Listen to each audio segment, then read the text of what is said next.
গণেশ চতুর্থীতে গণেশ ঠাকুরের সব থেকে প্রিয় খাবার মোদক কিভাবে বানাবেন চলুন দেখে নেওয়া যাক। আজ আমরা বানাবো বেসনের মোদক। তো প্রথমেই আমরা কড়া গরম করে তাতে পরিমাণ মতো ঘি দিয়ে বেসন অ্যাড করব। বেসনটা কিন্তু খুব ভালো করে ভেজে নিতে হবে। যখন বেসন থেকে ঘি বেরোতে শুরু করবে তখন আমরা এতে মিশিয়ে দেব দুধ এবং চিনি।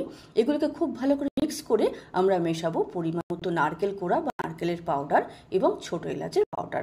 এবার আমরা ভালো করে নাড়াচাড়া করে আটার ডোয়ের মতো করে নেব। হাতে নিয়ে টেস্ট করে দেখতে পারেন, যদি হাতে না চেটে জানবেন এটা তৈরি হয়ে গেছে। এবার নামিয়ে আঁচ থেকে নামিয়ে ঠান্ডা করে নেব এবং হাত দিয়ে এইভাবে আটা, রুটির আটা যেভাবে আমরা মসৃণ করে মাখি সেইভাবে একটু মেখে নেব। আর এর পুরের জন্য নিয়ে নিয়েছি এখানে মতিচুরের লাড্ডু। এবার মোদকের মোল্ড নিয়ে নেব।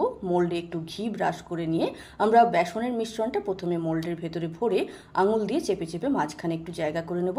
আর মাঝখানের জায়গাটাতে ভরে দেব পুর।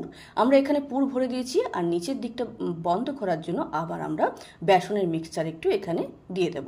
হালকা হাতে মোল্ডটা খুললেই তৈরি হয়ে যাবে মোদক। এবার যাদের কাছে মোল্ড নেই তারা কিভাবে মোদক বানাবেন দেখে নিন।